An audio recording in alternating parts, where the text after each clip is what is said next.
지금 행복하신가요? 행복해야 한다고 생각하시나요?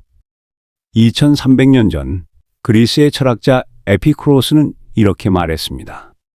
우리가 불행한 이유는 행복을 너무 복잡하게 만들기 때문이다. 라고 말이죠.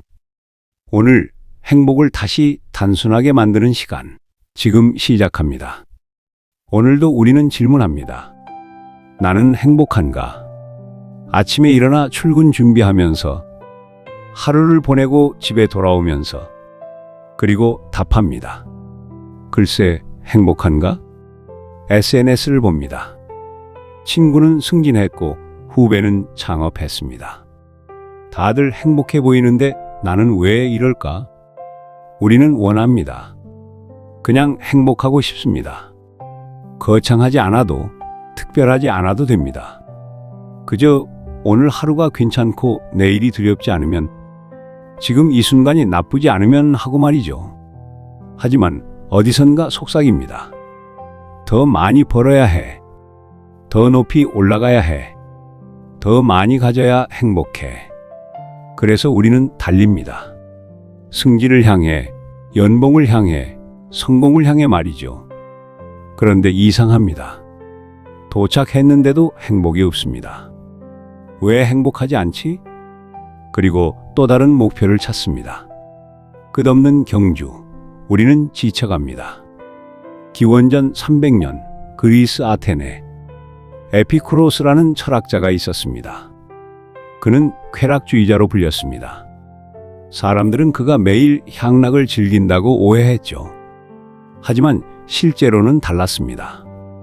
아침으로 빵 한 조각과 물 한 잔을 먹습니다. 오후에는 친구들과 만나 대화를 하고 저녁으로 간단한 채소 요리를 먹습니다. 이게 전부였습니다. 누군가 물었습니다. 이게 쾌락입니까? 에피쿠로스가 답했습니다.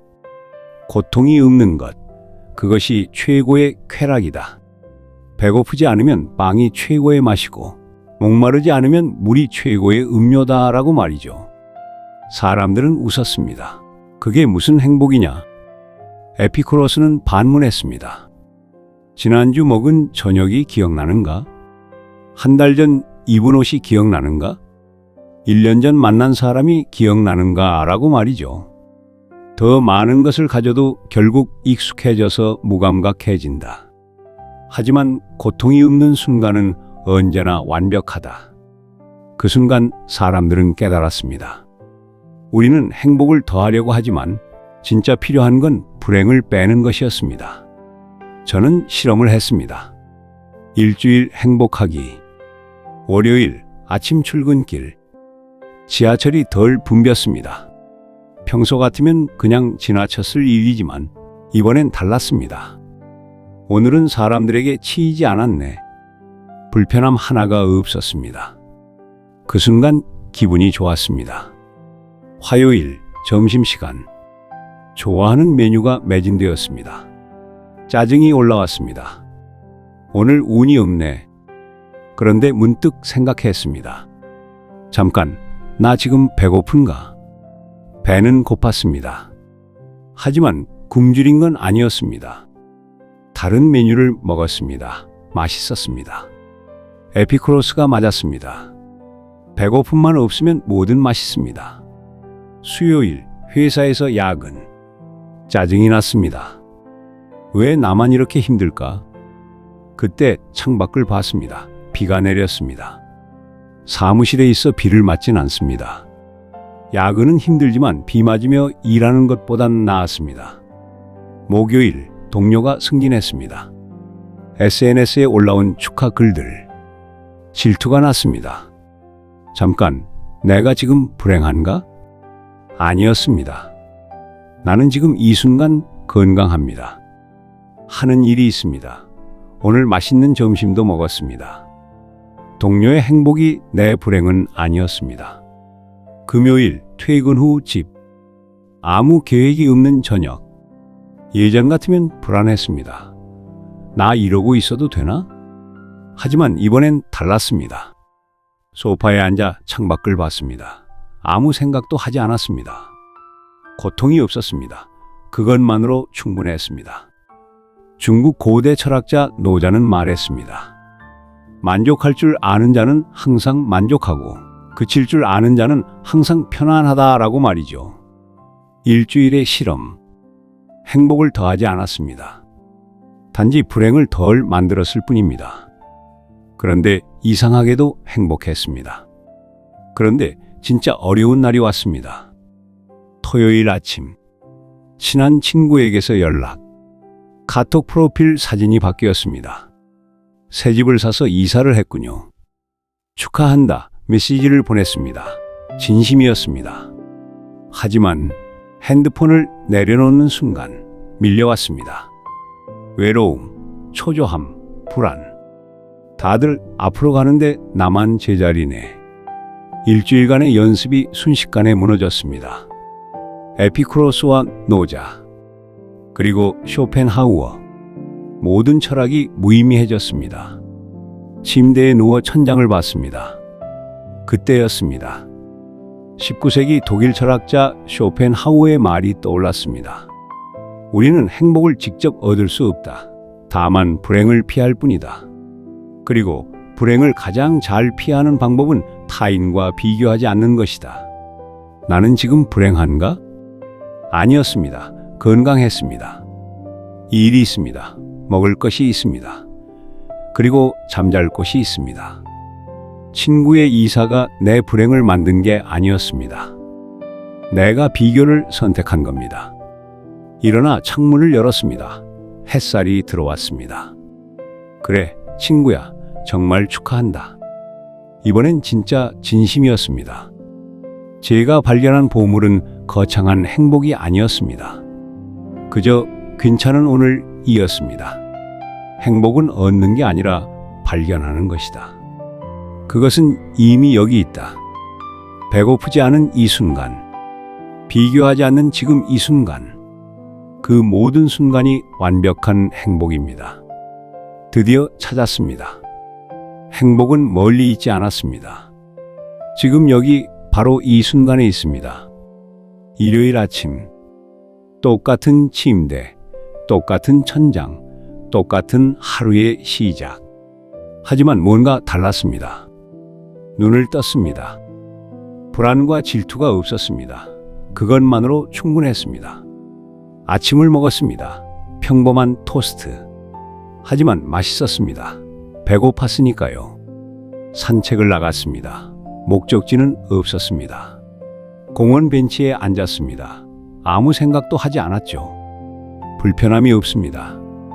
옆 벤치에 아이들이 앉았습니다. 엄마 아빠와 떠들며 개미를 관찰하고 있었습니다. 부부는 아이들을 보며 손을 잡고 웃었습니다. 그게 전부였습니다. 하지만 그들은 행복해 보였습니다. 저도 웃었습니다. 행복은 성공도 아니고 성취도 아니고 소유도 아니었습니다.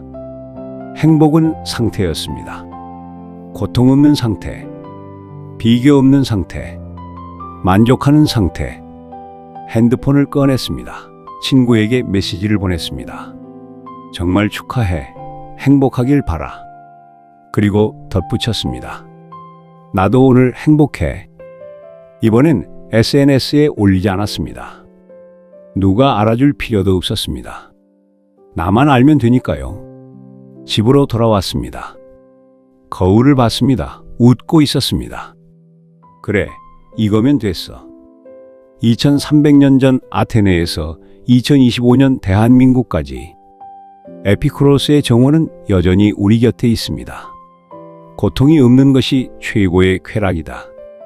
여러분은 지금 어떤가요? 누군가를 질투하지 않나요? 배고프지 않나요?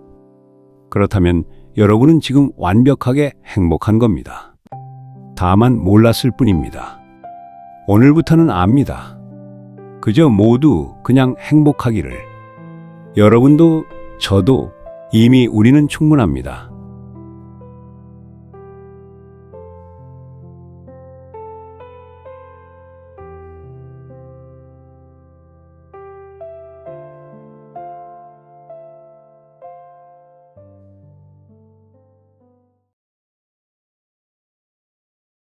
기원 후 67년 로마의 감옥에는 같은 죄목으로 체포된 두 사람이 나란히 앉아 있었습니다.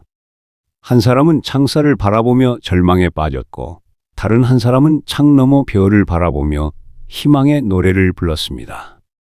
같은 감옥, 같은 처지였지만 두 사람이 사는 세상은 완전히 달랐습니다. 무엇이 이들을 갈라놓았을까요? 기원전 3세기 키프로스에 한 무역상이 있었습니다. 22살의 제논, 그는 아테네로 가는 배에 타고 있었습니다. 배에는 그가 벌어온 막대한 재산이 실려 있었죠. 그런데 갑작스러운 폭풍을 만나 배는 침몰했고 그의 재산은 바닷속으로 사라졌습니다. 제논은 모든 것을 잃게 되었죠. 보통 사람이라면 절망했을 겁니다. 하지만 제논은 바닷가에서 소크라테스의 대화록을 읽게 되었고 그 순간 깨달았습니다. 재산을 잃은 것이 아니라 진정한 부를 찾을 기회를 얻었다는 것을 말이죠. 그는 상인에서 철학자로 변신했고 아테네 광장의 기둥 아래에서 사람들을 가르치기 시작했습니다. 그곳이 바로 스토아, 줄지어선 기둥을 뜻하는 말이었죠. 제논이 세운 스토아 철학은 이렇게 말합니다. 세상의 일 가운데 우리가 통제할 수 있는 것은 거의 없다.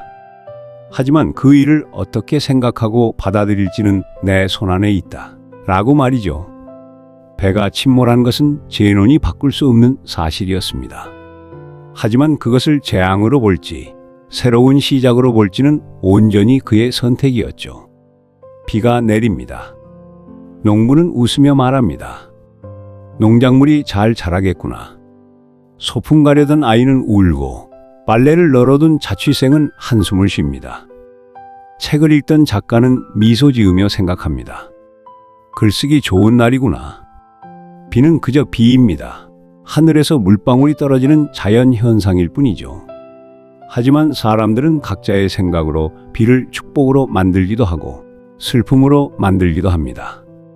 스토아 철학자 에픽테토스는 말했습니다. 사람들을 혼란에 빠뜨리는 것은 일어난 일 자체가 아니라 그 일에 대한 생각이다. 라고 말이죠. 모든 것이 생각하기 나름이라면 객관적인 현실은 없을까요? 아닙니다. 현실은 엄연히 존재합니다. 스토아 철학은 이를 명확히 구분했죠. 바꿀 수 있는 것과 바꿀 수 없는 것. 날씨를 바꿀 수는 없습니다. 하지만 우산을 챙길 수는 있습니다. 나이 드는 것을 막을 수는 없습니다. 하지만 어떻게 나이 들지는 선택할 수 있죠. 타인의 마음을 바꿀 수는 없습니다. 하지만 내 반응은 바꿀 수 있습니다. 베트남전 포로수 용소에 7년간 갇혀있던 미군 장교 제임스 스톡데일의 이야기입니다. 그는 매일 고문을 당했습니다. 언제 풀려날지도 알 수 없었죠. 하지만 그는 이렇게 생각했습니다. 나는 이 상황을 바꿀 수 없다. 하지만 이 상황이 나를 어떤 사람으로 만들지는 내가 결정한다. 라고 말이죠. 그는 매일 팔굽혀 펴기로 운동을 하고 보이지 않는 체스판을 상상하며 동료와 체스를 두었습니다. 감옥을 바꿀 수는 없었지만 감옥 안에서 사는 방식은 바꿀 수 있었습니다. 7년 후 그가 풀려났을 때 많은 포로들은 정신적으로 무너져 있었습니다. 하지만 스톡데일은 말했습니다. 그 7년은 내 인생 최고의 시간이었다. 나는 거기서 진정한 나를 발견했다. 라고 말이죠. 불교는 이것을 전식 득지라고 합니다. 번뇌로 물든 마음을 지혜로 바꾼다는 뜻이죠. 눈으로 보는 것, 귀로 듣는 것, 몸으로 느끼는 것은 바꿀 수 없습니다. 하지만 그것을 어떻게 받아들이고 해석하느냐는 바꿀 수 있습니다. 회사에서 승진에 밀렸을 때 나의 무능을 탓할 수도 있습니다. 또는 아직 내가 부족한 부분이 있구나, 더 배울 기회야 라고 생각할 수도 있습니다. 사실은 하나입니다. 승진하지 못했다는 것. 하지만 그 사실을 어떻게 해석하느냐에 따라 한 사람은 절망에 빠지고 다른 사람은 성장의 계단을 오릅니다. 처음 이야기로 돌아가 보겠습니다. 로마의 감옥에 있던 두 사람. 한 사람은 창살을 보며 자유를 잃었다고 슬퍼했습니다. 다른 사람은 창 너머 별을 보며 여전히 아름다움을 볼 수 있다고 기뻐했습니다. 둘 다 감옥에 있다는 것은 사실입니다. 하지만 한 사람은 지옥에 살았고 다른 사람은 별이 보이는 곳에 살았습니다.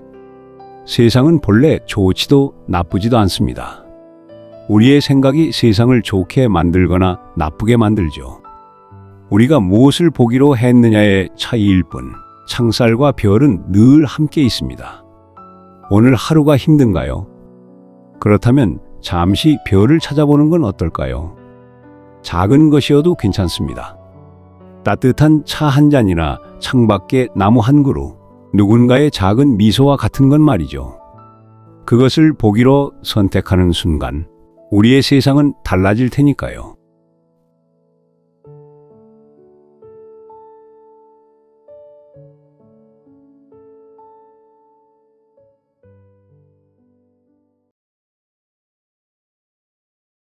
(1952년) 미국 켄터키의 한 작은 주유소.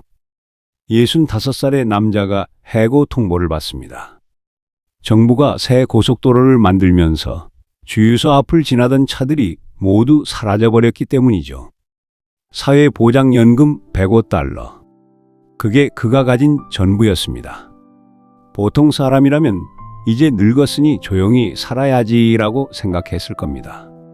하지만 커넬 샌더스는 달랐습니다. 그는 낡은 차에 압력솥과 치킨 양념을 싣고 미국 전역을 돌아다니기 시작했죠. 레스토랑 1000곳이 넘는 곳에서 거절당했습니다. 하지만 그는 멈추지 않았습니다. 그렇게 탄생한 것이 바로 오늘날 전 세계 150개국에 25,000개 매장을 가진 KFC입니다. 65의 나이에 단돈 $105로 남들이 미쳤다고 할 때 시작한 그만의 길. 여러분은 지금 누구의 인생을 살고 계십니까? 2025년 대한민국을 살아가는 우리는 참 많은 목소리를 듣습니다. 이 나이면 이 정도는 해야지. 안정적인 게 최고야. 부모님의 기대, 친구들의 성공, SNS 속 화려한 삶들. 우리는 끊임없이 비교당하고 스스로를 비교합니다. 특히 30대 후반, 40대에 접어들면 이 목소리들은 더 커집니다. 이제 늦었어. 안정을 택해야지. 무모한 도전은 젊은이들이나 하는 거야. 최근 한 조사에 따르면 40대 중장년층의 70% 이상이 진로 고민을 하고 있다고 합니다. 하지만 그중 실제로 변화를 시도하는 사람은 10%도 되지 않죠. 왜일까요? 두려움 때문입니다. 실패에 대한 두려움과 남들의 시선에 대한 두려움, 그리고 가장 깊은 곳의 두려움인 내가 진짜 원하는 게 무엇인지 모른다는 두려움 말이죠. 19세기 독일 철학자 니체는 이렇게 말했습니다. 너 자신이 되어라. 지금까지 해온 모든 것은 너 자신이 아니다. 니체는 사람들이 3가지 단계를 거쳐 진정한 자신이 된다고 했습니다. 첫 번째는 낙타의 단계입니다. 남들이 지어준 짐을 묵묵히 지고 가는 단계죠. 부모님 기대와 사회적 성공, 안정적인 직장. 우리는 이 모든 걸 등에 지고 사막을 걷습니다. 두 번째는 사자의 단계입니다. 더 이상 남의 짐을 지지 않겠다고 외치는 단계죠. 안 돼. 나는 이렇게 살고 싶지 않아. 반항의 단계입니다. 하지만 진짜 중요한 건 3번째, 어린아이의 단계입니다. 어린아이는 누가 뭐라 하든 자기가 하고 싶은 걸 합니다. 비교하지 않고 두려워하지 않으며 그저 순수하게 자신의 놀이를 창조하죠. 니체는 말합니다. 너의 2발로 서서 너의 뜻대로 춤춰라. 그것이 인생의 주인이 되는 길이다. 용기는 거창하지 않습니다. 거창한 결단은 필요 없습니다. 회사를 당장 그만두라는 게 아닙니다. 인생을 180도 바꾸라는 것도 아니죠. 시작은 작은 질문 하나입니다. 나는 지금 행복한가? 이 질문에 솔직하게 답해 보세요. 거짓말이나 변명하지 말고 그저 가만히 내 마음을 들여다보는 겁니다. 행복하다면 그 길을 계속 가면 됩니다. 하지만 행복하지 않다면 그건 신호입니다. 무엇인가 바꿔야 한다는 신호죠. 커넬 샌더스의 이야기로 다시 돌아가 보겠습니다.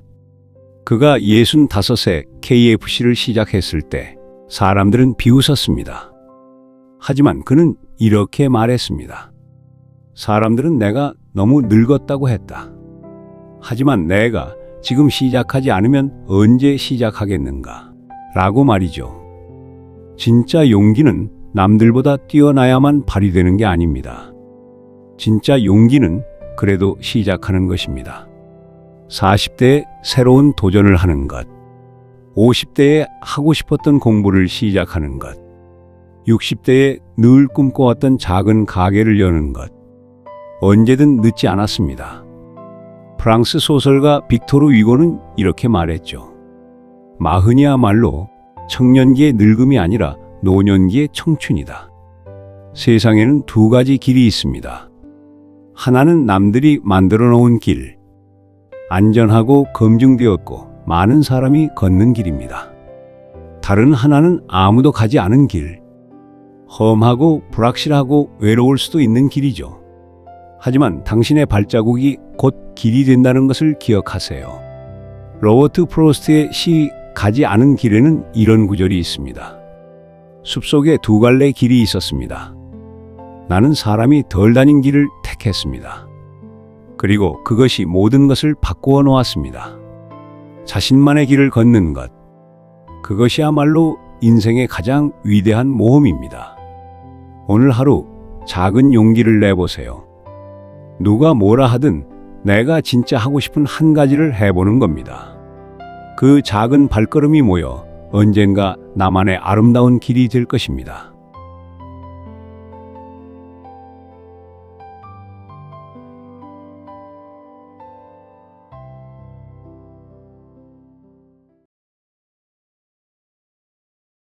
우리의 중요한 목표는 저 멀리 흐릿하게 보이는 것을 쫓는 것이 아니라 지금 눈앞에 명확히 놓인 일을 해내는 것이다.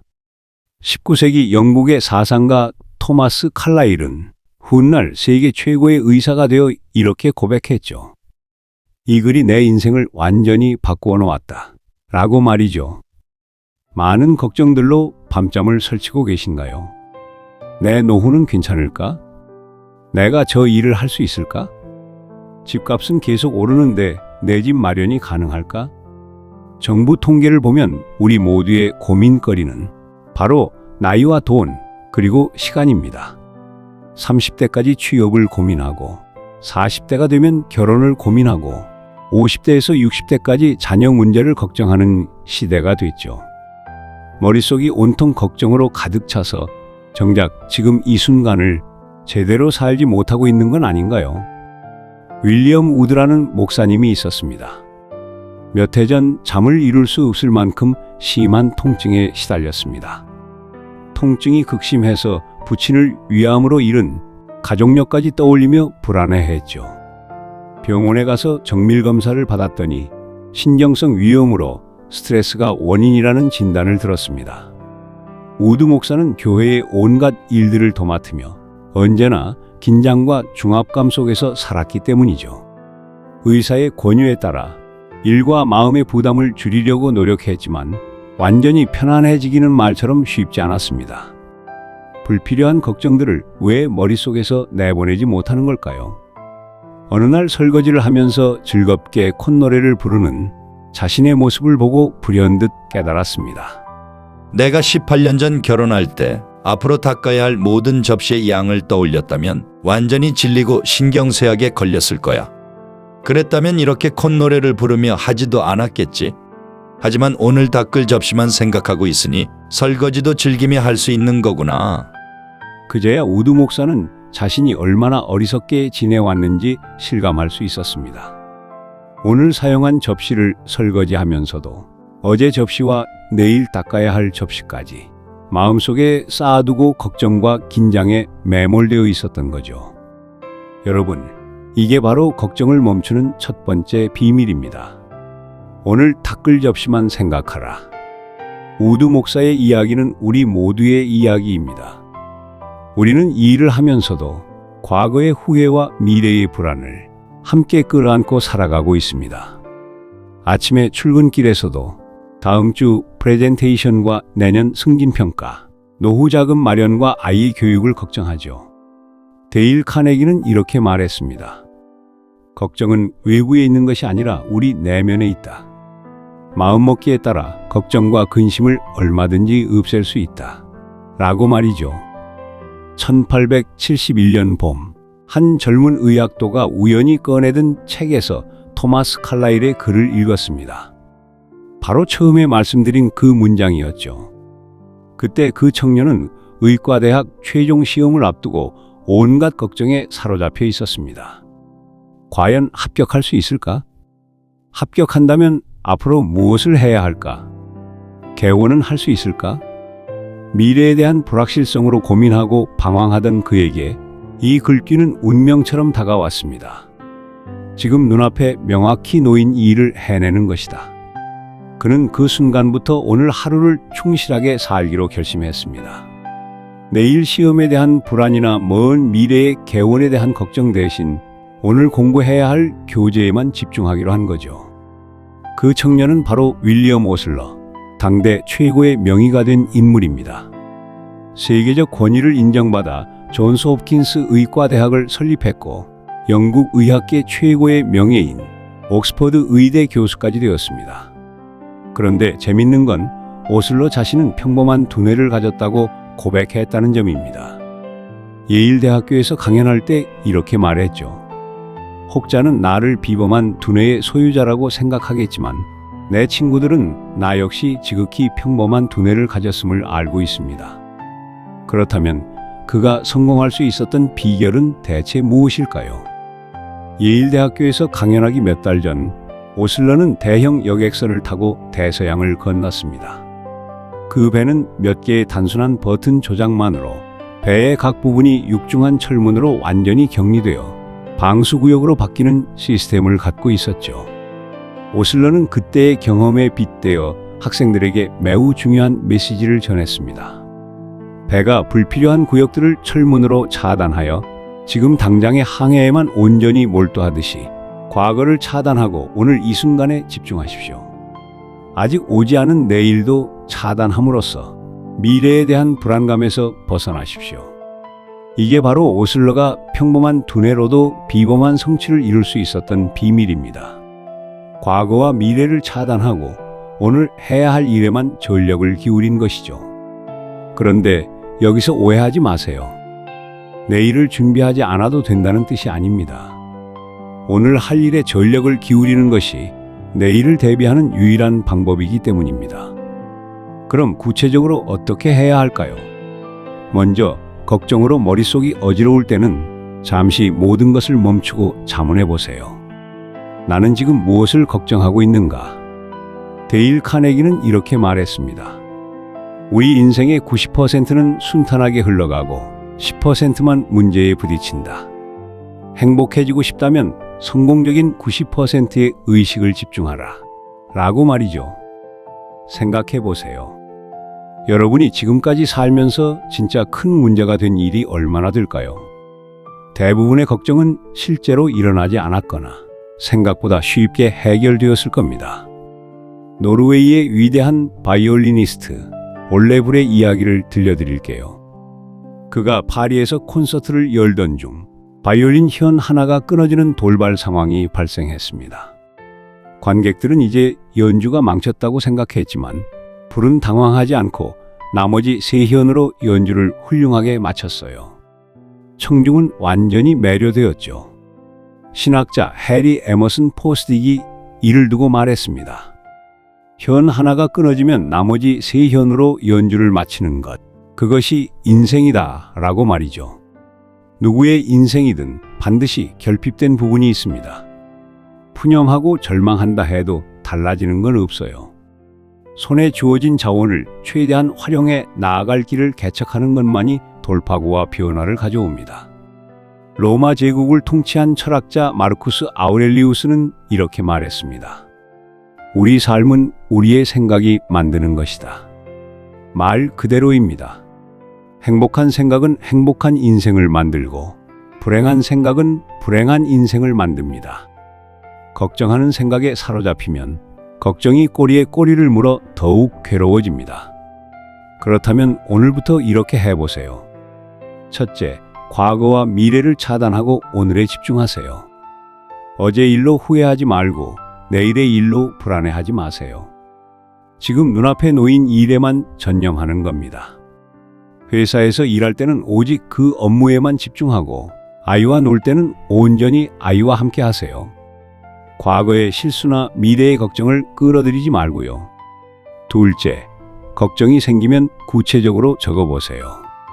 지금 걱정하는 것은 무엇인가? 그것에 대해 내가 지금 할 수 있는 일은 무엇인가? 그리고 그것을 즉시 행동으로 옮기세요. 걱정에 대한 유일한 해독제는 행동입니다. 해야 할 일을 하면 걱정은 자연스럽게 사라지죠. 셋째, 성공한 일들을 의식적으로 떠올리세요.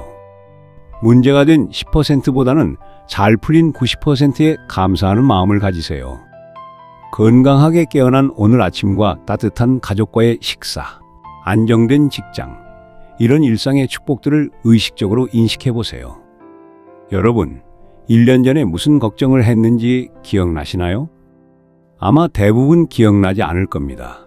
시간이 저절로 해결해 준 거예요. 호프 교회의 존 밀러 목사는 이렇게 말했습니다. 마음속에 걱정거리가 생기더라도 적어도 일주일이 지날 때까지는 진지하게 생각하지 않는다. 그 결과 문제의 90% 정도가 일주일 안에 자연히 해결되거나 내가 마음가짐을 바꿈에 따라 특별히 고민할 필요가 없어졌다. 걱정은 외부에 있는 것이 아니라 우리 내면에 있죠. 마음먹기에 따라 얼마든지 걱정과 근심을 없앨 수 있습니다. 토마스 칼라일이 그 젊은 의학도에게 그랬듯이 오늘 이 말씀이 여러분의 인생을 바꾸는 전환점이 되기를 바랍니다. 우리의 중요한 목표는 저 멀리 흐릿하게 보이는 것을 쫓는 것이 아니라 지금 눈앞에 명확하게 놓인 일을 해내는 것이다. 오늘 닦을 접시에만 집중하세요. 지금 이 순간에만 온전히 머물러 보세요. 그것이 걱정을 멈추고 진정한 평안을 얻는 유일한 길입니다.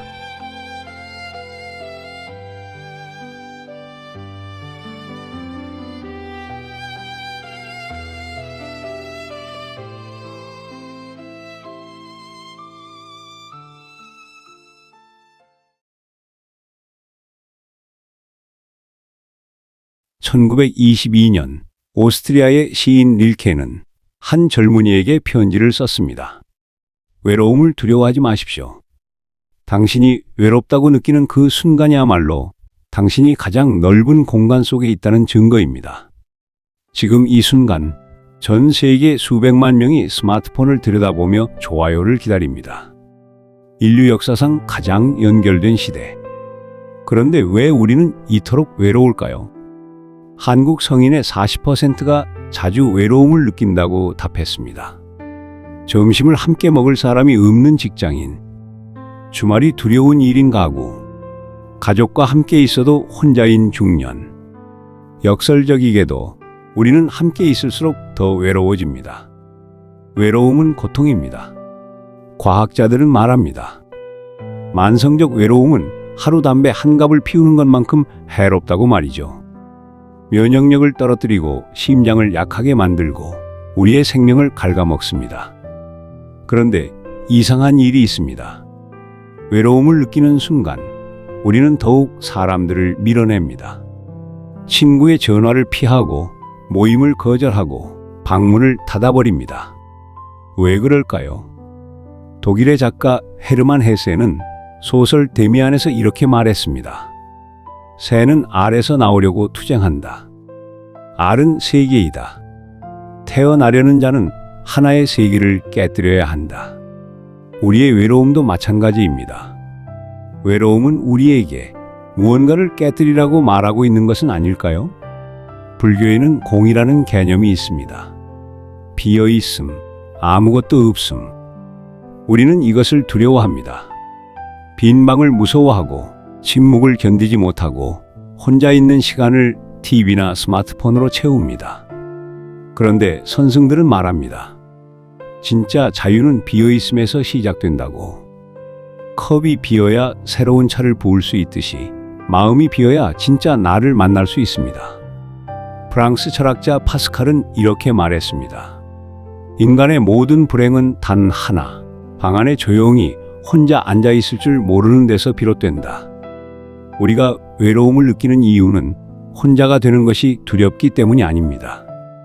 진짜 두려운 것은 혼자 있을 때 만나게 되는 나 자신 때문입니다. 내가 누구인지, 무엇을 원하는지, 어디로 가고 있는지, 그 질문들과 마주하는 것이 두려운 겁니다. 시인 릴케는 젊은 시절 깊은 외로움에 빠졌습니다. 파리의 작은 방에서 그는 며칠 동안 아무도 만나지 않았습니다. 말을 걸어올 사람도 없었고 그를 찾는 사람도 없었습니다. 그는 그 외로움을 견디지 못해 거리로 뛰쳐나가려 했습니다. 하지만 문 앞에서 멈췄습니다. 그리고 다시 방으로 돌아와 외로움과 함께 앉았습니다. 그는 외로움을 관찰하기 시작했습니다. 마치 처음 보는 풍경을 바라보듯이 외로움은 나를 확장시킨다라는 것을 그는 깨달았습니다. 우리는 사람들 속에서 우리가 됩니다. 누군가의 친구, 누군가의 연인, 누군가의 부모, 누군가의 직원. 그런데 혼자 있을 때 우리는 비로소 나 자신이 됩니다. 중국 고사성어에 독선 귀신이라는 말이 있습니다. 홀로 있을 때 그 몸을 착하게 한다. 사람들은 이 말을 오해합니다. 혼자 있을 때 나쁜 짓 하지 말라는 뜻으로. 하지만 진짜 의미는 다릅니다.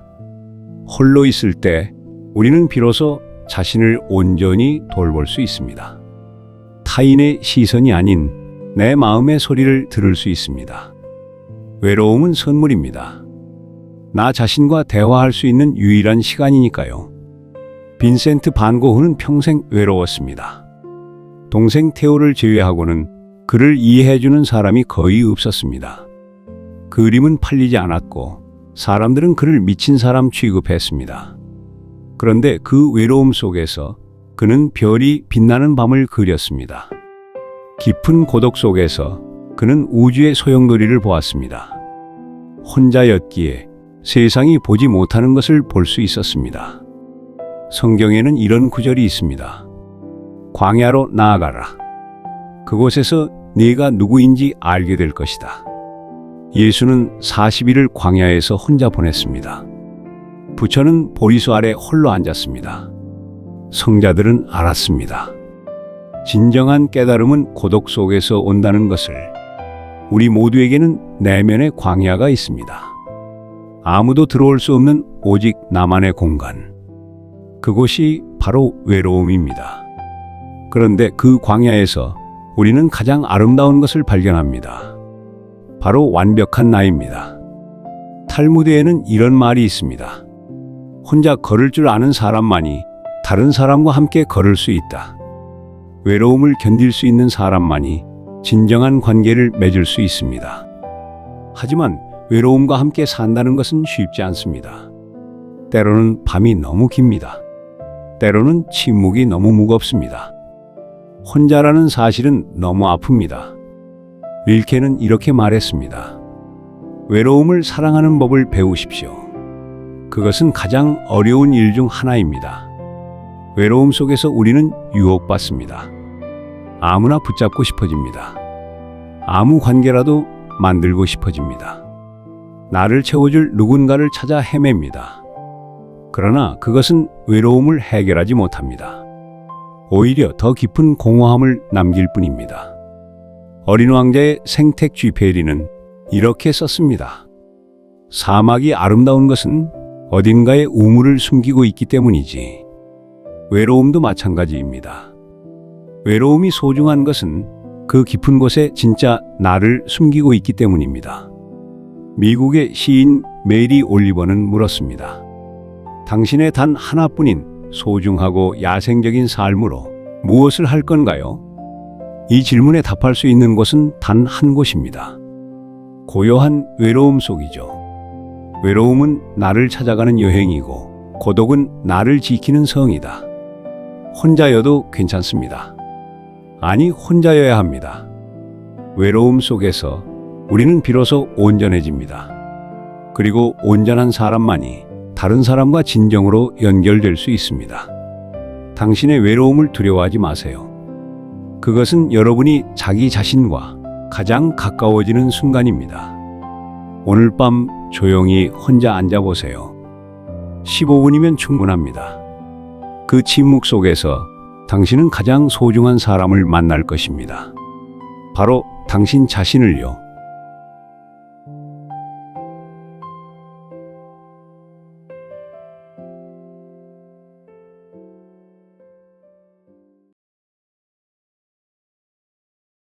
세상에서 가장 믿을 만한 사람은 자기 자신을 배신하지 않는 사람이다. 가수 브라이언이 13년간 연애를 하지 못한 이유가 있다고 합니다. 20대 초반, 그가 진심으로 사랑했던 여자친구가 다른 남자와 바람을 피웠다는 걸 알게 된 후부터였습니다. 여자친구는 처음엔 부인했지만 나중에 양다리를 걸치고 있다는 걸 인정했죠. 브라이언은 이렇게 말했습니다. 사람과 사랑에 대한 신뢰가 깨져버렸다. 그때 이후로 마음의 빗장을 굳게 걸어버렸다. 라고 말이죠. 오늘은 우리 모두가 한 번쯤 겪어봤을 이야기를 해보려고 합니다. 바로 나를 배신하지 않을 사람에 대한 이야기입니다. 누군가에게 깊이 상처받은 경험이 있으신가요? 단순한 실망이 아니라 내가 가장 믿었던 사람에게 뒤통수를 맞는 경험 말이죠. 요즘 믿는 도끼에 발등 찍힌다는 말이 많이 쓰인다고 합니다. 또한 SNS에는 배신당한 후 사람을 못 믿겠다는 고백들이 넘쳐나죠. 그런데 정말 이상한 것은 우리가 배신당할 때마다 왜 나한테만 이런 일이 생기지? 라고 생각한다는 점입니다. 마치 세상에서 가장 불행한 사람인 것처럼 말이죠. 정말 그럴까요? 2500년 전 공자께서 이런 말씀을 하셨습니다. 사람의 마음은 변하기 쉬운 것이다. 오늘의 친구가 내일의 적이 될 수도 있고 오늘의 적이 내일의 친구가 될 수도 있다. 라고 말이죠. 냉정하지만 현실적인 말씀입니다. 사실 우리가 배신당하는 이유는 생각보다 단순합니다. 첫째, 우리는 사람의 마음이 변한다는 걸 인정하고 싶어 하지 않습니다. 그 사람은 절대 그럴 사람이 아니야 라고 믿고 싶어 하죠. 하지만 인간의 마음은 물과 같아서 상황에 따라 모양이 바뀝니다. 둘째, 우리는 상대방의 진심을 내 기준으로 판단합니다. 내가 진심이니까 상대방도 당연히 진심일 거라고 생각하죠. 하지만 같은 말, 같은 행동도 사람마다 다른 의미일 수 있습니다. 셋째, 우리는 변화의 신호를 애써 무시합니다. 사람이 변하기 전에는 항상 작은 신호들이 있습니다. 하지만 우리는 그 신호들을 보고도 아니야, 그럴 리 없어라고 부정하죠. 불교에서는 모든 것은 무상하다고 가르칩니다. 변하지 않는 것은 아무것도 없다는 뜻이죠. 사람의 마음도 마찬가지입니다. 그렇다고 해서 모든 사람을 의심하며 살아야 한다는 뜻은 아닙니다. 다만 변할 수 있다는 가능성을 두고 관계를 맺는다면 배신당했을 때의 충격을 조금이라도 줄일 수 있을 겁니다. 그렇다면 정말로 믿을 만한 사람은 어떤 사람일까요? 신뢰할 수 있는 사람들은 다양한 특징이 있습니다. 좀 더 구체적으로 살펴보면 첫 번째, 일관성이 있는 사람입니다. 기분에 따라 말이 바뀌거나 상황에 따라 태도가 180도 달라지는 사람은 믿기 어렵습니다. 반면 어떤 상황에서도 일정한 원칙을 지키는 사람은 예측 가능하고 따라서 신뢰할 수 있습니다. 두 번째, 작은 약속도 지키는 사람입니다. 5분만 기다려줘라고 했으면 정말 5분 안에 오는 사람, 내일 연락할게 라고 했으면 정말 다음날 연락하는 사람, 작은 약속을 지키는 사람이 큰 약속도 지킵니다. 세 번째, 자신의 실수를 인정하는 사람입니다. 완벽한 사람은 없습니다. 하지만 실수했을 때 변명하지 않고 솔직하게 인정하는 사람은 믿을만 합니다. 왜냐하면 그 사람은 자신에게도 거짓말하지 않기 때문이죠. 네 번째, 다른 사람의 비밀을 지키는 사람입니다. A에게 B의 이야기를 하는 사람은 B에게도 당신의 이야기를 할 가능성이 높습니다.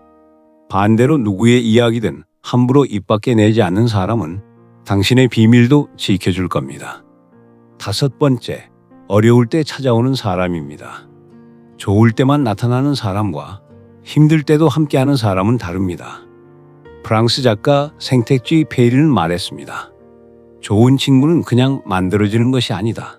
많은 추억과 함께 겪은 괴로운 시간, 다툼과 화해, 우정은 이런 것들로 이루어지는 것이다 라고 말이죠. 6번째, 당신의 성공을 진심으로 축하해주는 사람입니다. 질투하지 않고 진심으로 기뻐해주는 사람. 이런 사람은 당신이 잘 되는 것을 자신의 일처럼 여기는 사람입니다.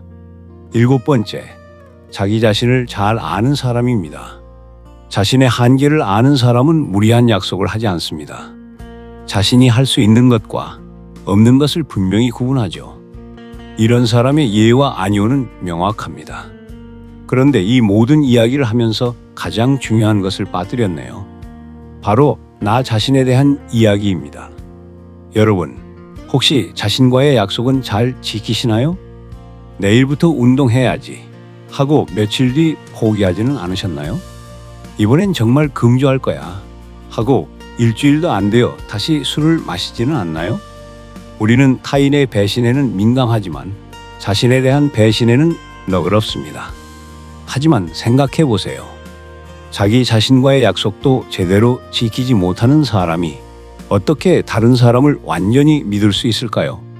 자기 신뢰는 자신의 선택과 결정에 대해 흔들림 없이 믿음을 갖는 것이며 이를 바탕으로 개인은 지속적인 성장과 성취를 이룰 수 있습니다. 니체는 자신을 신뢰하지 않고서는 타인이나 사회를 신뢰하기 어렵다고 말했습니다. 정말 맞는 말입니다.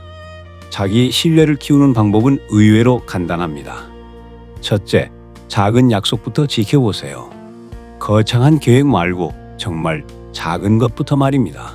물 5잔 마시기, 30분 일찍 자기, 하루에 한 번은 가족에게 전화하기 같은 것부터 시작하세요.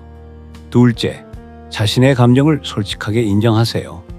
자신의 감정을 속이는 사람이 어떻게 타인에게 진실할 수 있겠습니까? 셋째, 실수했을 때 자신을 용서하세요. 완벽하지 않아도 괜찮습니다. 다시 시작하면 됩니다. 자신에게 너무 가혹한 사람은 다른 사람에게도 가혹해집니다. 넷째, 자신만의 원칙을 세우세요. 남들이 뭐라고 하든 내가 옳다고 생각하는 기준을 만들고 지켜보세요. 그 원칙들이 쌓여서 당신만의 캐릭터를 만듭니다.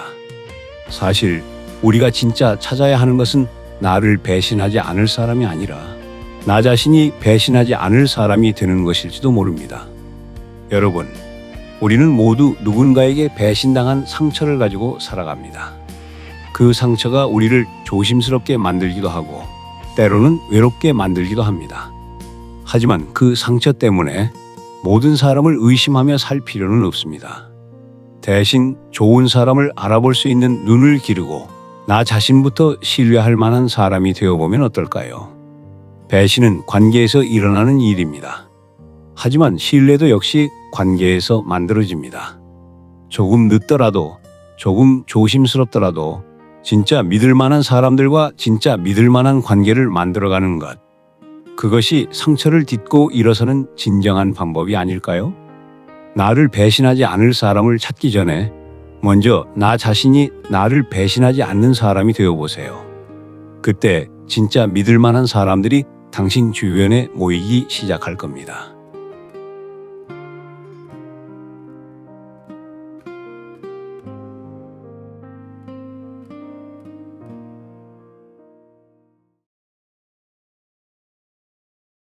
어른이 된다는 것은 완벽해지는 것이 아니라 불완전함을 받아들이며 계속 성장하는 것이다. 우리는 모두 어른이 되어가는 중입니다. 그 여행이 때로는 힘들고 외로울 수 있지만 우리를 더 아름다운 사람으로 만들어줍니다. 오늘도 어른이 되어가는 여러분을 응원합니다. 어른이 된다는 건 참 이상한 일이죠. 어느 날 갑자기 술을 마실 수 있다고 해서 우리가 정말 어른이 된 걸까요? 30대, 40대가 되어도 여전히 마음 한구석엔 어린아이가 살고 있습니다. 남들 앞에서는 어른인 척하지만 집에 돌아와서는 아이 같은 시간을 보냅니다. 최근 한 조사에서 청소년들이 바라는 어른상을 물어봤더니 1위가 강요하지 않는 사람이었습니다. 2위는 말과 행동이 일치하는 사람, 3위는 잘못을 인정하고 사과하는 사람이었죠. 하지만 웃기지만 슬픈 건 이런 어른이 되지 못하고 있다는 겁니다. 어른이 되어라 라고 말하면서 어른답게 살고 있는 걸까요?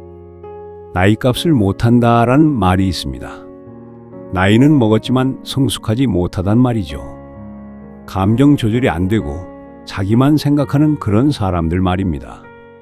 그렇다면 어른이 된다는 건 무엇일까요? 단순히 나이를 먹는 것일까요? 아니면 다른 무언가가 있는 걸까요? 사실 누구나 진짜 어른이 되고 싶어 합니다. 하지만 어른이 된다는 게 정확히 무엇을 의미하는지 모르겠습니다. 어떤 날은 부모님처럼 현명해지고 싶고, 어떤 날은 존경받는 선배가 되고 싶습니다. 때로는 누군가가 우러러보는 어른이 되고 싶기도 하죠. 하지만 현실은 그렇지 않습니다. 사소한 일에 화를 내고 어려운 상황은 피하고 싶어집니다. 가족들에게 실망하고 직장에서는 눈치를 보며 부모님 앞에서는 여전히 응석을 부립니다. 특히 요즘 같은 시대에는 더욱 혼란스럽습니다. 전통적인 어른의 모습은 권위적이고 엄격했지만 지금은 그런 어른을 원하지 않죠. 그렇다고 친구 같은 어른이 되자니 선을 지키기 어렵습니다. MZ세대라고 불리는 젊은 세대는 기성세대와 다른 가치관을 가지고 있습니다. 수직적 관계보다는 수평적 관계를, 권위보다는 소통을 중시하죠. 그런데 이런 변화 속에서 정작 우리는 어떤 어른이 되어야 할지 길을 잃었습니다. 그렇다면 어떻게 어른이 될 수 있을까요? 니체는 말했습니다. 인간은 동물과 초인 사이에 매달린 로프와 같다고 말이죠. 우리는 아직 완성된 존재가 아니라 끊임없이 자신을 극복해 가야 하는 존재라는 뜻입니다. 니체가 말하는 성숙한 인간은 위버맨시, 즉 초인입니다. 남보다 뛰어난 슈퍼맨이 아니라 자기 자신을 끊임없이 극복하는 사람을 말합니다. 현대 사회는 우리에게 끊임없이 남과 비교하라고 합니다. SNS를 보면 남들은 다 잘 살고 행복해 보입니다. 그래서 우리는 남들이 원하는 사람이 되려고 노력하죠. 하지만 니체는 이런 노력을 노예의 삶이라고 불렀습니다.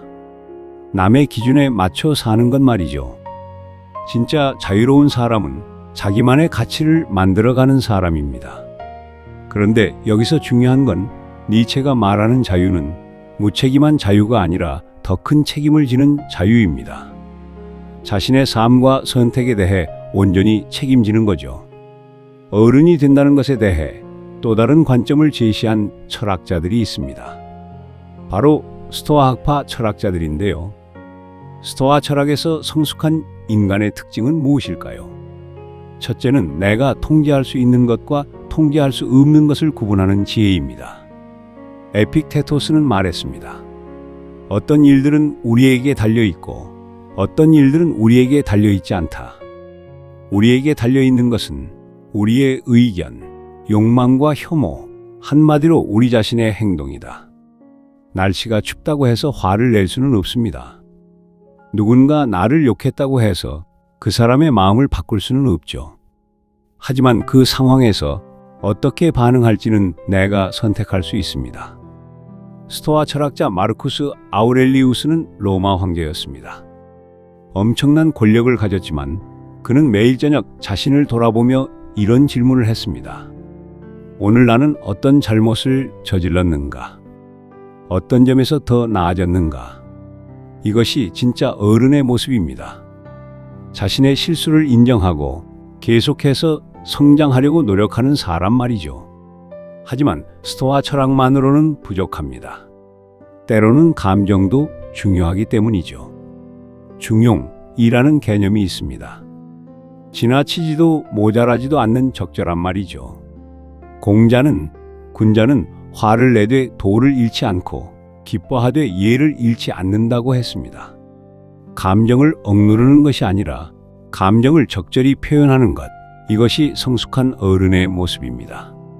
어른이 된다는 것의 의미를 발견했습니다.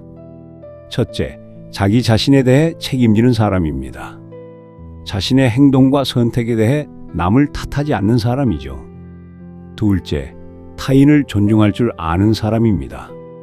상대방도 나와 다른 생각, 다른 감정을 가질 수 있다는 것을 인정하는 사람이죠. 셋째, 자신의 한계를 아는 사람입니다. 내가 할 수 있는 것과 할 수 없는 것을 구분하고 도움이 필요할 때는 요청할 줄 아는 사람입니다. 넷째, 계속해서 성장하는 사람입니다. 부족함을 느끼고 매일 조금씩 더 나은 사람이 되기 위해 노력하는 사람이죠. 하지만 여기서 중요한 것이 하나 더 있습니다. 어른이 된다는 것은 완벽해진다는 뜻이 아니라는 겁니다. 니체는 이렇게 말했습니다. 인간적인 것, 너무나도 인간적인 것. 우리는 실수를 하고 넘어지고 때로는 어린아이처럼 행동할 수밖에 없는 존재입니다. 그것이 인간이니까요. 어른은 자신의 불완전함을 받아들이고 계속 노력하는 사람입니다. 하지만 어른이 되는 길은 쉽지 않습니다. 모든 일에는 대가가 따르죠. 첫 번째는 외로움입니다. 자신만의 가치관을 가지고 살다 보면 때로는 혼자가 될 수밖에 없습니다. 모든 사람에게 인정받을 수는 없으니까요. 두 번째는 책임감의 무게입니다. 자신의 선택에 대해 모든 책임을 져야 하며 몰랐다, 어쩔 수 없었다는 변명이 통하지 않습니다. 세 번째는 이상과 현실의 괴리입니다. 머리로는 알지만 실제로는 그렇게 살기 어려울 때가 많습니다. 니체는 이런 고통을 피할 수 없다고 했습니다. 오히려 이 고통을 통해서만 성장할 수 있다고 봤죠. 그는 이것을 아모르 파티, 즉 운명에 대한 사랑이라고 불렀습니다. 좋은 일만 받아들이는 것이 아니라 나쁜 일도 함께 받아들이는 것, 그것이 어른의 태도입니다. 어른이 된다는 것은 특별한 무언가가 되는 것이 아니라 평범한 일상 속에서 조금 더 지혜롭게 사는 것입니다. 아침에 일어날 때 오늘은 어떤 사람이 될까라고 생각하는 것. 누군가와 갈등이 생겼을 때 상대방의 입장에서는 어떨까라고 한 번 더 생각해 보는 것. 실수를 했을 때 변명하기보다는 미안합니다라고 말하는 것. 모르는 것이 있을 때 아는 척하지 않고 잘 모르겠습니다라고 솔직하게 말하는 것. 이런 작은 것들이 쌓여서 어른이 되는 겁니다. 공자는 이렇게 말했습니다. 군자는 자신에게서 구하고 소인은 남에게서 구한다라고 말이죠. 문제가 생겼을 때 남을 탓하지 않고 먼저 자신을 돌아보는 것, 그것이 어른의 태도입니다. 하지만 자신에게만 너무 엄격할 필요는 없습니다. 때로는 자신을 용서하고 위로하는 것도 필요하죠. 진짜 어른은 자신에게도 타인에게도 따뜻한 사람입니다. 엄격하지만 냉정하지 않고 원칙이 있지만 융통성도 있는 사람이죠. 아마 우리는 평생에 걸쳐 어른이 되어가는 것 같습니다. 어느 날 갑자기 완성되는 것이 아니라 매일 조금씩 더 성숙해지는 거죠. 니체의 말처럼 우리는 모두 되어가는 존재입니다. 오늘의 나는 어제보다 조금 더 성숙해졌을 수도 있고 때로는 더 어린아이 같을 수도 있습니다. 그래도 괜찮습니다. 중요한 것은 포기하지 않는 것입니다. 계속해서 자신을 돌아보고 성장하려고 노력하는 것이죠.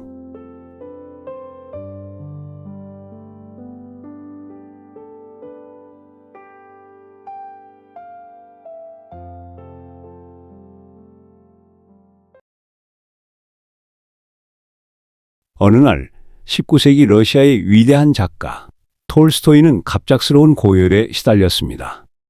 그는 침대에 누워 떨리는 손으로 일기에 이렇게 적었죠. 병든 육체보다 더 무서운 것은 병이 내 영혼까지 잠식해 들어오는 순간이다. 육체의 고통은 견딜만 합니다.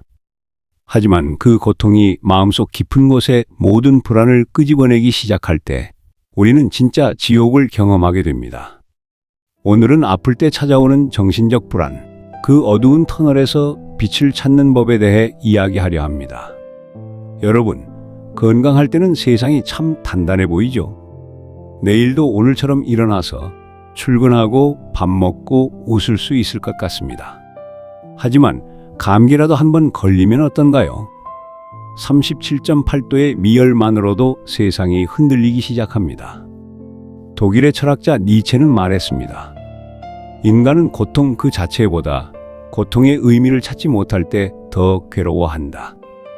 아플 때 우리가 느끼는 불안함의 정체입니다. 왜 하필 나한테? 이게 더 큰 병의 신호는 아닐까? 나는 이제 끝난 걸까? 통증보다 더 무서운 건 통증이 불러오는 끝없는 상상입니다. 프랑스 작가 마르셀 프루스트는 평생을 천식과 함께 살았습니다. 그는 이렇게 고백했죠. 병은 내 몸만 아프게 한 게 아니었다. 병은 내 과거의 모든 실패를, 미래의 모든 두려움을 한꺼번에 깨웠다라고 말이죠. 여러분도 그렇지 않나요?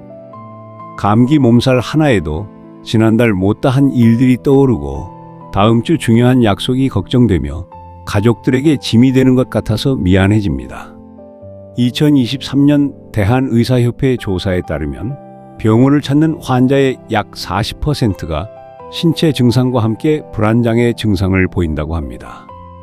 특히 30에서 50대 여성의 경우 경미한 질병에도 극심한 정신적 고통을 호소하는 비율이 남성보다 2.3배 높았습니다. 당신만 유난한 게 아닙니다. 아플 때 무너지는 것, 그것은 지극히 인간적인 반응입니다. 불교에서는 이를 사고팔고라고 표현했습니다. 인간의 4가지 근본 고통 중 하나가 바로 병고.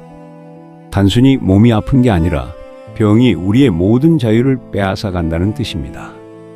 움직일 자유, 생각할 자유, 미래를 꿈꿀 자유까지 말이죠. 심리학자 빅터 프랭클은 아우슈비츠 수용소에서 이렇게 깨달았습니다. 인간에게서 모든 것을 빼앗을 수 있어도 단 한 가지는 빼앗을 수 없다. 바로 어떤 상황에서도 자신의 태도를 선택할 자유다. 라고 말이죠. 하지만 아플 때는 어떨까요? 그 태도를 선택할 자유마저 고열과 두통에 의해 납치당한 것 같습니다. 우리는 보통 아플 때 이렇게 반응합니다. 안 돼. 나는 아프면 안 돼. 빨리 나아야 해. 왜 내가 이렇게 약한 거야? 마치 파도에 정면으로 맞서는 것처럼 병과 싸우려 합니다. 하지만 노자는 도덕경에서 이렇게 말했죠. 세상에서 물보다 부드러운 것은 없지만 단단한 것을 이기는 데는 물만한 게 없다. 저항하지 마세요. 아픈 당신을 받아들이세요. 아, 나는 지금 아프구나. 내 몸이 지금 쉬자고 신호를 보내는구나. 불안을 잠재울 첫 번째 방법입니다. 편안한 자세로 눕거나 앉습니다. 눈을 감고 통증이 있는 부위에 주의를 집중합니다. 아, 여기가 아프구나 하고 인정합니다. 그 통증을 밀어내지 말고 파도처럼 관찰합니다. 3분 후 천천히 눈을 뜹니다. 불교의 사념처 수행법이 있습니다. 그중 신념처는 몸을 몸으로 관찰한다는 뜻입니다. 무슨 말일까요? 아픈 것은 내 몸이지 내 전체가 아니다. 이것을 깨닫는 겁니다. 프랑스 철학자 메를로 퐁티는 나는 나의 몸이지만 동시에 나의 몸을 가진 존재라고 했습니다. 조금 어렵죠? 쉽게 말하면 이겁니다. 지금 머리가 아프다고 친다면 잘못된 생각은 나는 아프다, 나는 쓸모없다, 나는 끝났다로 이어집니다. 하지만 올바른 생각은 내 머리가 아프다, 내 머리는 지금 치유가 필요하다, 나는 치유를 도울 수 있다가 되는 거죠. 두 번째 방법으로는 3인칭 관찰법이 있습니다. 이것은 미국 심리학자 에단 크로스가 개발한 기법이죠. 자신을 3인칭으로 부릅니다. 은주는 지금 열이 나고 있어. 철수는 배가 아픈 상태야. 마치 친구를 보듯 자신을 바라봅니다. 은주야, 많이 힘들겠다. 하지만 곧 나아질 거야. 철수야, 지금은 쉬는 게 맞아. 넌 잘하고 있어. 연구에 따르면 자신을 3인칭으로 부를 때 편도체의 활성도가 낮아져 불안이 감소한다고 합니다. 중국 당나라의 선승 조주에게 제자가 물었습니다. 병들었을 때 수행은 어떻게 하나이까?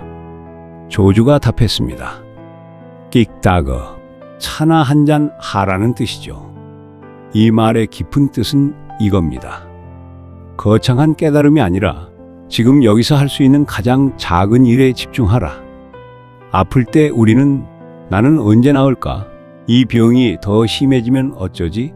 같은 미래의 불안에 사로잡힙니다. 하지만 불안 대신 지금 이 순간에 따뜻한 물 한 모금 마실 수 있습니다. 부드러운 이불의 감촉을 느낄 수 있습니다. 창밖의 햇살을 볼 수 있습니다. 호흡을 관찰할 수 있습니다. 세 번째 방법으로 오감 접지 기법이 있습니다. 5가지 보이는 것. 흰 천장과 파란 커튼, 초록 식물, 스마트폰, 책. 4가지 만져지는 것. 부드러운 이불과 따뜻한 물컵, 말랑한 내 손바닥, 딱딱한 리모컨. 3가지 들리는 것. 시계 소리와 창밖 새 소리, 자동차 소리. 2가지 냄새 나는 것. 베개의 냄새와 따뜻한 커피향. 1가지 맛보는 것. 입안의 물맛과 혀의 감촉. 이것을 천천히 하나씩 세면서 확인하세요. 5분 안에 당신의 뇌는 미래의 재앙 시나리오에서 지금 여기에 안전한 현실로 돌아올 겁니다. 독일 시인 릴케는 이렇게 노래했습니다. 장미여, 오 순수한 모순이여, 그 많은 눈꺼풀 아래 아무도 잠들지 않는 기쁨이여. 장미는 과거를 후회하지도 미래를 걱정하지도 않습니다. 그저 지금 이 순간 자신의 향기를 내뿜을 뿐입니다. 철학자 쇼펜하우어는 인생을 이렇게 정의했습니다. 삶은 고통과 권태 사이를 왔다 갔다 하는 진자 운동이다. 냉소적으로 들리지만 역설적으로 이것은 위로가 됩니다. 고통은 비정상이 아니라 삶의 일부입니다. 아플 때의 당신도 건강할 때의 당신만큼이나 완전한 당신입니다. 페르시아 시인 루미는 이렇게 노래했죠. 상처는 빛이 들어오는 곳이다. 지금 당신이 아픈 이 순간, 당신은 더 깊은 공감력을 배우고 있습니다. 누군가 아플 때 곁을 지켜주는 방법을 배우고 있습니다. 자신의 연약함을 받아들이는 용기를 기르고 있습니다. 한국 사회는 특히 여성에게 강한 엄마, 희생하는 아내를 강요합니다. 아파도 티내지 말고 힘들어도 웃으라고 합니다. 하지만 논어에 이런 구절이 있습니다. 붕우절절시시, 벗은 서로 돕고 격려한다는 뜻이죠. 도움을 요청하는 것은 약함이 아닙니다. 도움을 요청할 수 있는 것이야말로 진짜 강함입니다. 4번째 방법은 구체적 도움 요청법입니다. 30분만 아이 좀 봐줄 수 있어? 저녁은 배달시켜 먹어도 될까? 오늘은 설거지 좀 맡겨도 돼? 약국에서 해열제 좀 사다 줘. 그리스 철학자 헤라클레이토스는 말했습니다. 만물은 흐른다 라고 말이죠. 지금의 고통도 흐르고 있습니다. 영원할 것 같은 이 밤도, 끝없을 것 같은 이 통증도, 멈출 것 같은 이 시간도 모두 흐르고 있습니다. 미국 존스 홉킨스대 연구에 따르면 일반 감기는 7에서 10일, 독감은 14일 이내에 대부분 회복됩니다. 더 중요한 건 이겁니다. 환자가 회복될 것이라고 믿을 때 실제 회복 속도가 평균 30% 빨라진다. 플라시보 효과가 아닙니다. 우리의 믿음이 실제로 면역 체계에 영향을 줍니다. 여러분, 아플 때 무너지는 당신은 약한 게 아닙니다. 오히려 그만큼 살아있다는 증거입니다. 7전8기라는 말이 있죠. 당신도 그렇습니다. 7번 아파도 8번 일어설 겁니다. 아픈 몸은 쉬게 하고 불안한 마음은 지금에 머물게 하세요. 당신은 이미 충분히 강하니까요. 오늘도 통증과 불안 속에서 이 영상을 보고 계신 당신은 혼자가 아닙니다. 톨스토이도, 프루스트도, 소동파도 모두 당신처럼 아팠고 무너졌고 다시 일어섰습니다. 당신도 곧 일어설 겁니다. 그때까지 이 말을 기억해 주세요. 병든 꽃도 봄을 만나면 다시 핀다.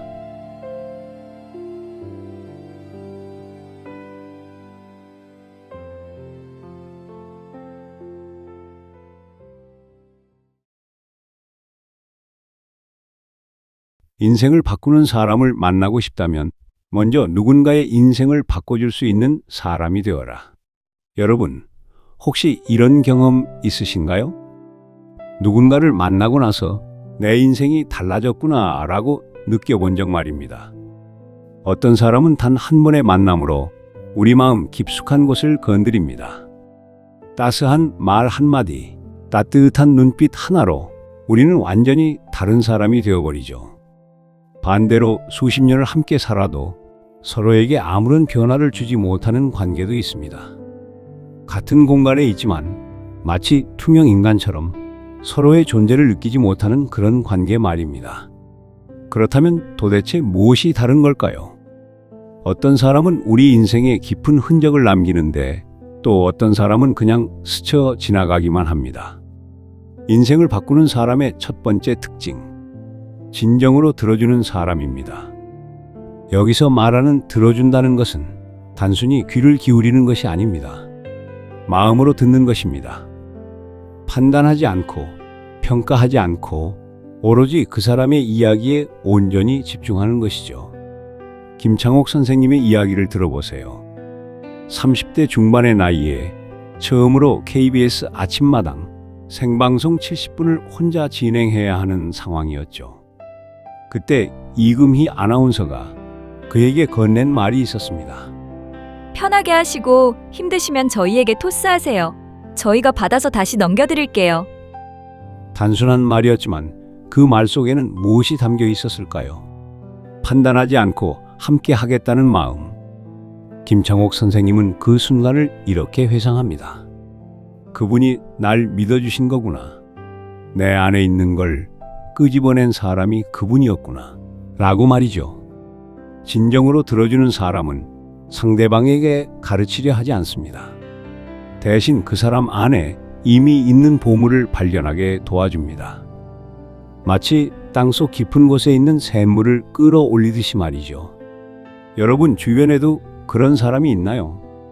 당신이 말할 때 휴대폰을 보지 않고 다른 생각을 하지 않으며 오로지 당신의 말에만 집중하는 사람. 실수해도 그럴 수도 있지라고 말해주는 사람. 당신의 꿈이 황당해 보여도 왜 안 될까라고 함께 고민해주는 사람. 그런 사람이 바로 당신의 인생을 바꿀 첫 번째 후보입니다. 두 번째 특징은 당신의 가능성을 믿어주는 사람입니다. 우리는 살면서 수많은 사람들로부터 평가를 받습니다. 너는 안 돼. 현실을 봐라. 꿈만 꾸지 마라. 이런 말들이 마음속 깊이 박혀서 우리를 작게 만들어버리죠. 철학자 니체는 이렇게 말했습니다. 신의 시대가 끝나고 인간이 자유를 얻었지만 그 자유가 오히려 불안을 가져다 주었다. 하지만 바로 그 순간이 우리가 스스로 삶의 의미를 창조할 수 있는 기회다. 라고 말이죠. 하지만 누군가는 당신에게 이렇게 말합니다.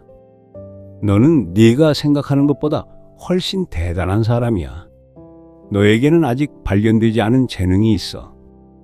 네가 꿈꾸는 것들이 불가능해 보여도 시도해 볼 만한 가치가 있어 라고 말이죠. 이런 믿음은 마법과 같습니다. 누군가 나를 믿어주면 나도 나를 믿기 시작합니다. 여러분을 믿어주는 사람이 있나요? 포기하려 할 때 조금만 더 해보자고 말해주는 사람. 실패했을 때도 다음엔 더 잘할 거야 라고 격려해주는 사람. 나의 작은 발전에도 진심으로 기뻐해주는 사람. 그런 사람은 놓치지 마세요. 그 사람이 바로 당신의 인생을 바꿔놓을 사람입니다. 세 번째 특징은 함께 성장하려는 사람입니다. 진정한 관계는 일방통행이 아닙니다. 한 사람만 주고 한 사람만 받는 관계는 결국 불균형을 낳고 그 불균형은 관계를 망가뜨립니다. 좋은 사람은 당신에게서도 배우려고 합니다. 당신의 이야기에서 자신의 삶을 돌아보고 당신의 경험을 통해 자신도 성장하려고 노력합니다. 여러분이 기쁜 일이 있을 때 나보다 더 기뻐해주는 사람과 함께 하세요. 슬플 때 나보다 더 슬퍼해주는 사람과 함께 하세요. 이것이 바로 함께 성장하는 관계입니다. 상대방의 감정을 내 감정처럼 느끼고 성공을 내 성공처럼 기뻐하고 아픔을 내 아픔처럼 아파하는 것.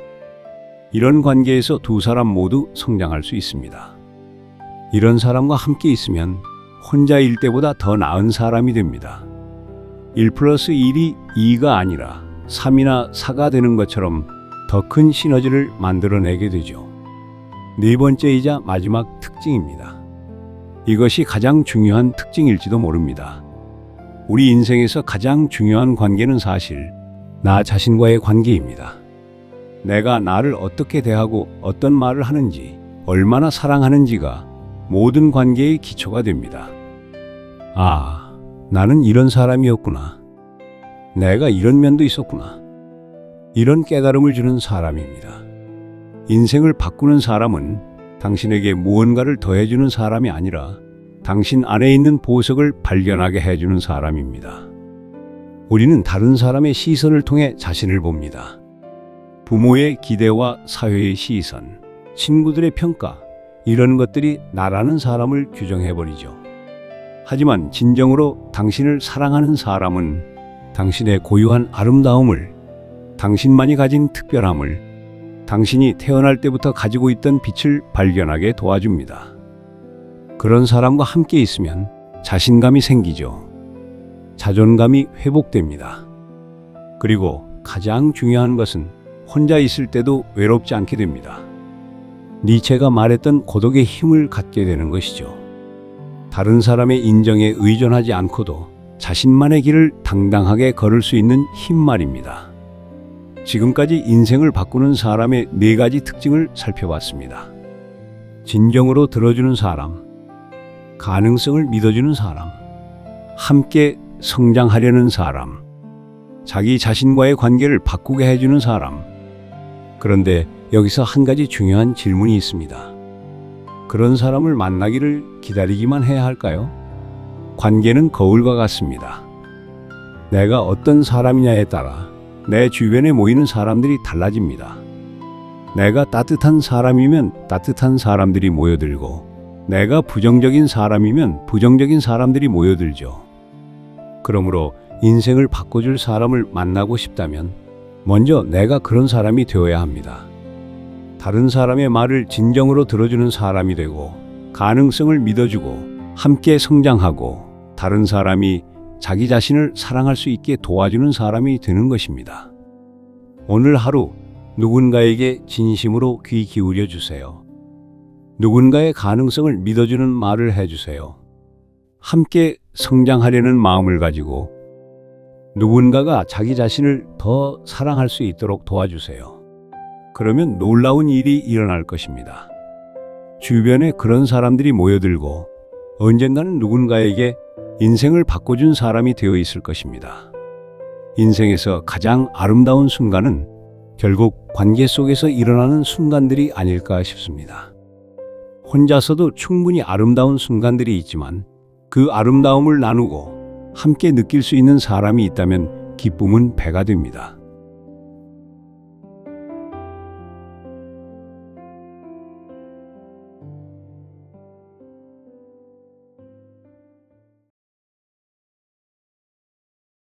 오늘도 집에 돌아왔습니다. 문을 여는 순간 따뜻한 밥 냄새가 납니다. 깨끗한 거실과 세탁되어 정리된 옷들. 그런데 이상합니다. 아무도 어서 와라고 하지 않습니다. 왜일까요? 당연하기 때문입니다. 40대 중반의 김 부장. 매일 아침 6시 30분에 일어나 출근 준비를 합니다. 그리고 저녁 9시가 넘어서야 집에 돌아오죠. 20년이 넘게 이런 생활을 해왔습니다. 통장은 가족에게 맡기고 용돈만 받습니다. 집에 들어서면 밥상이 차려져 있습니다. 아내가 해준 것이죠. 하지만 아내는 거실에서 TV를 봅니다. 아들은 방에서 게임을 합니다. 딸은 친구와 전화 통화 중이죠. 다녀왔어라는 김 부장의 인사에 돌아오는 대답은 없습니다. 당연하니까요.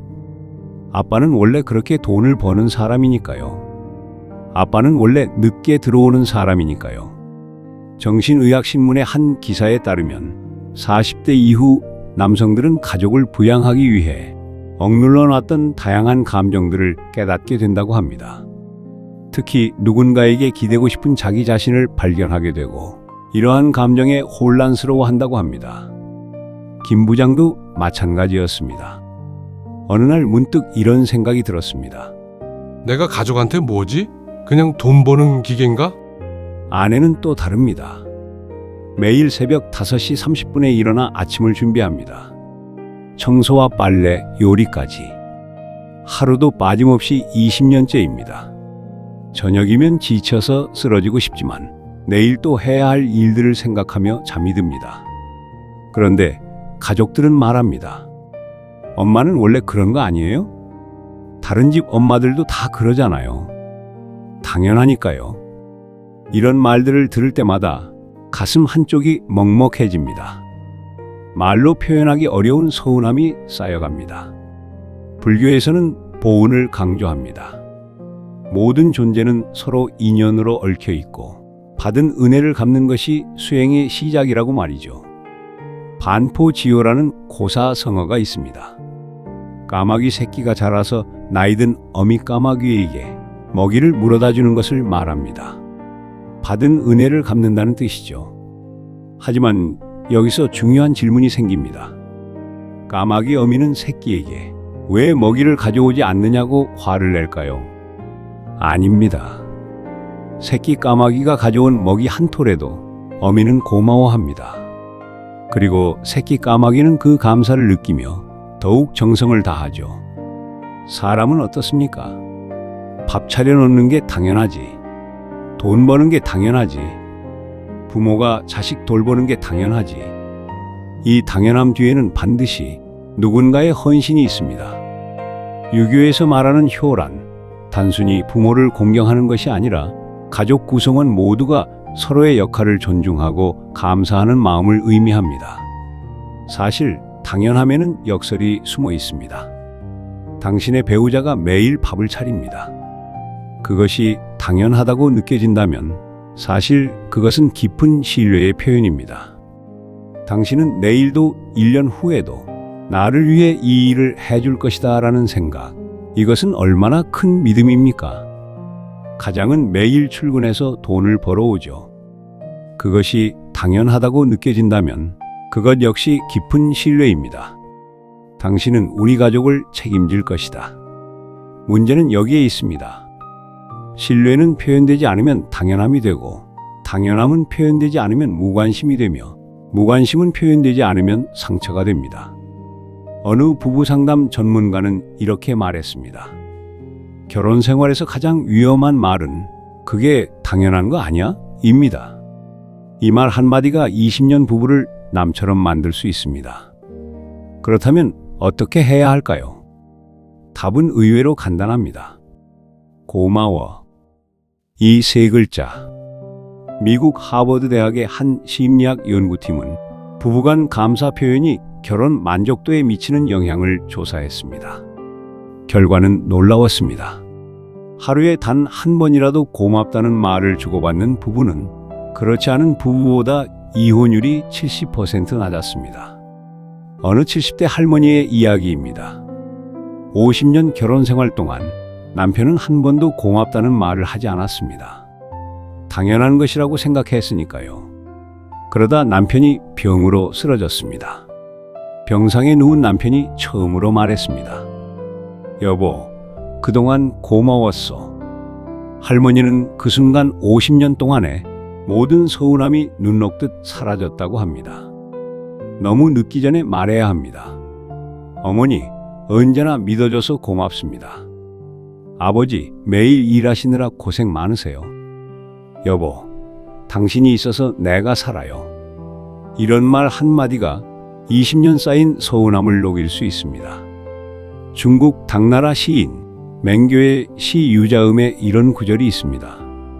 누가 말하랴 풀 같은 마음이 3번의 봄 햇살을 갚을 수 있다고.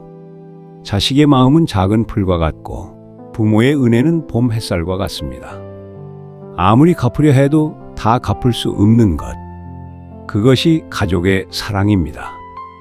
하지만 갚을 수 없다고 해서 감사를 표현하지 않아도 된다는 뜻은 아닙니다. 유교에서는 효를 통한 가족 관계가 사회의 근본이라고 봅니다. 여기서 효란 단순히 부모에 대한 효도만이 아니라 가족 구성원 모두가 서로를 존중하고 감사하는 마음입니다. 부모가 자식을 사랑하는 것, 자식이 부모를 공경하는 것, 부부가 서로를 아끼는 것, 형제 자매가 서로를 돕는 것, 이 모든 것이 당연한 게 아닙니다. 각자가 자신의 자리에서 최선을 다하고 있는 것입니다.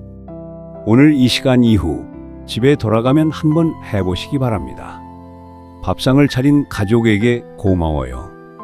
빨래를 개킨 가족에게 수고했어요. 일하느라 힘든 가족에게 고생 많았어요. 이 말 한마디가 당연함을 특별함으로 바꿉니다. 무관심을 관심으로, 상처를 치유로, 습관을 사랑으로 바꿉니다. 당연함 뒤에는 반드시 누군가의 헌신이 있습니다.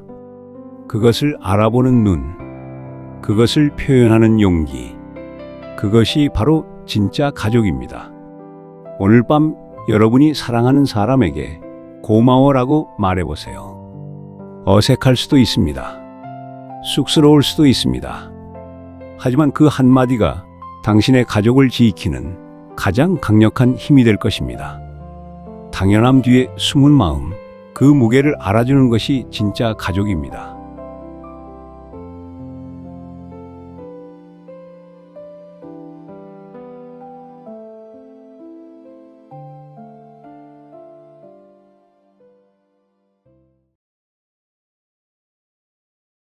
서른다섯 살의 나이, 그는 새로운 자격증 학원에 등록했습니다. 지난 5년간 공인중개사와 주식 투자, 유튜브와 블로그까지 모두 쉽게 돈을 벌 수 있다는 말에 시작했던 것들이었습니다. 하지만 어느 것 하나 제대로 끝낸 것이 없습니다. 그는 쉬운 길을 찾아 달렸지만 정작 도착한 곳은 아무것도 없는 제자리였습니다. 오늘 밤 그는 다시 검색하고 있습니다. 40대의 손실 없는 재테크 방법, 빠르게 성공하는 법. 여러분, 인생에 정말 쉬운 길이 있을까요? 2025년 대한민국. 모든 세대가 공통으로 고민하는 세 가지가 있습니다. 그것은 나이와 돈, 그리고 시간이죠. 우리는 매일 이런 질문을 던집니다. 좀 더 쉬운 방법은 없을까? 빨리 돈 버는 지름길은 없을까? 남들처럼 편하게 사는 방법은 뭘까? 그 질문 뒤에는 지금 걷고 있는 이 길이 너무 힘들다는 현실이 숨어 있습니다. 밤 늦게까지 야근하고 주말에는 자기 개발 강의를 듣고 그럼에도 통장 잔고는 늘 아슬아슬합니다. 도대체 언제까지 이렇게 살아야 할까? 이 질문에 우리는 길을 찾습니다. 더 쉽고 빠른 길을, 그리고 덜 힘든 길을. 그런데 정말로 그런 길이 존재할까요? 중국 전국시대의 철학자 양주에게는 한 마리 양이 있었습니다. 어느 날 그 양이 도망쳤고 양주는 이웃 사람들과 함께 양을 찾으러 나섰습니다. 그런데 길이 두 갈래로 나뉘어 있었고 인원을 나누어 각각의 길을 따라갔죠. 하지만 또다시 길이 갈라졌습니다. 그리고 또 갈라졌습니다. 수없이 많은 갈림길 앞에서 결국 그들은 양을 찾지 못하고 돌아왔습니다. 여기서 타기망양이라는 사자성어가 탄생하죠. 갈림길이 많아서 양을 잃어버렸다는 뜻입니다. 이 고사성어는 우리에게 학문의 길도 인생의 길도 갈림길이 너무 많으면 오히려 길을 잃는다는 것을 말하고 있습니다. 이것도 해보고 저것도 해보고 이 강의도 듣고 저 책도 읽고 이 일도 하고 저 일도 하다 보면 정작 자신이 무엇을 찾고 있었는지조차 잊어버립니다. 우리는 쉬운 길을 찾는다고 생각하지만 실은 수많은 갈림길 앞에서 방황하고 있는 것은 아닐까요? 더 빠른 성공과 쉬운 부자 되기, 그리고 더 편한 삶. 그 모든 갈림길에서 우리는 정작 중요한 것을 놓치고 있습니다. 로버트 프로스트의 가지 않은 길이라는 시가 있습니다. 많은 사람들이 용감하게 남들이 가지 않은 길을 선택한 이야기라고 시를 해석하죠. 그런데 시를 자세히 들여다보면 두 길이 똑같다는 구절이 있습니다. 두 길은 그날 아침 똑같이 놓여 있었고 둘 다 발자국에 거의 덮이지 않았네. 그렇습니다. 시인이 선택한 순간 두 길은 사실상 차이가 없었습니다. 그런데 세월이 흐른 뒤 시인은 나는 사람이 덜 간 길을 택했고 그것이 모든 것을 바꿔놓았다고 말합니다. 이것은 인간의 본성을 날카롭게 꿰뚫는 통찰입니다. 우리는 자신의 선택에 의미를 부여하고 싶어 합니다. 내가 선택한 길이 특별했다고 믿고 싶어 합니다. 그러나 진실은 이것입니다. 선택하는 순간 어떤 길도 특별하지 않습니다. 그 길을 특별하게 만드는 것은 우리가 걸어가는 방식입니다. 쉬운 길을 찾아 헤매는 대신 지금 걷고 있는 이 길을 의미 있게 만드는 것. 그것이 프로스트가 정말로 말하고 싶었던 것은 아닐까요? 조선시대 선비들 사이에 행불유경이라는 말이 있었습니다. 길을 갈 때 지름길을 택하지 않는다는 뜻입니다. 이것은 단순히 먼 길로 돌아가라는 말이 아닙니다. 공명정대하게 행동하라는 뜻입니다. 지름길은 편해 보입니다. 시간도 절약되고 힘도 덜 들 것 같습니다. 하지만 지름길에는 대가가 있습니다. 지름길은 우리가 배워야 할 것들을 건너뛰게 만듭니다. 지름길은 우리가 만나야 할 사람들을 스쳐 지나가게 합니다. 지름길은 우리가 겪어야 할 실패를 회피하게 만듭니다. 그리고 결국 그 모든 것이 우리를 약하게 만듭니다. 생각해 보세요. 근육은 저항을 만났을 때 자라고 지혜는 실패를 겪었을 때 깊어지죠. 관계는 시간을 쌓았을 때 견고해집니다. 쉬운 길은 없습니다. 정확히 말하면 쉬운 길로 간 사람은 강해지지 못합니다. 40대 중반에 퇴사를 고민하는 직장인, 30대에 여전히 취업을 걱정하는 청년, 50대에도 돈 걱정을 하는 부모님, 그들이 쉬운 길을 몰라서 힘든 것이 아닙니다. 쉬운 길이 없다는 것을 알기에 더 힘든 것입니다. 하지만 바로 그 깨달음이 출발점입니다. 길에는 오르고 내림이 있죠. 인생의 길도 마찬가지입니다. 오르막이 있으면 내리막이 있고 힘든 시기가 있으면 편한 시기도 옵니다. 중요한 것은 쉬운 길을 찾는 것이 아니라 지금 이 길을 끝까지 가는 것입니다. 내가 지금 걷고 있는 이 길, 너무 힘들어서 포기하고 싶은 이 길, 왜 이렇게 멀기만 한지 한숨만 나오는 이 길이 알고 보면 나만의 특별한 길입니다. 프로스트의 숲속 두 갈래 길처럼 선택하는 순간에는 별 차이가 없었을지 모릅니다. 하지만 그 길을 묵묵히 걸어가는 여러분이 그 길을 의미 있게 만들고 있습니다. 쉬운 길을 찾지 마세요. 지금 이 길을 나만의 길로 만드세요. 그것이 훗날 내가 자랑스럽게 돌아볼 수 있는 나만의 이야기가 될 테니까요.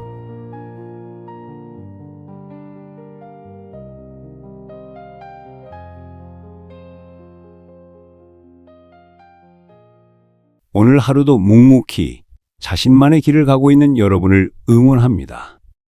감사합니다.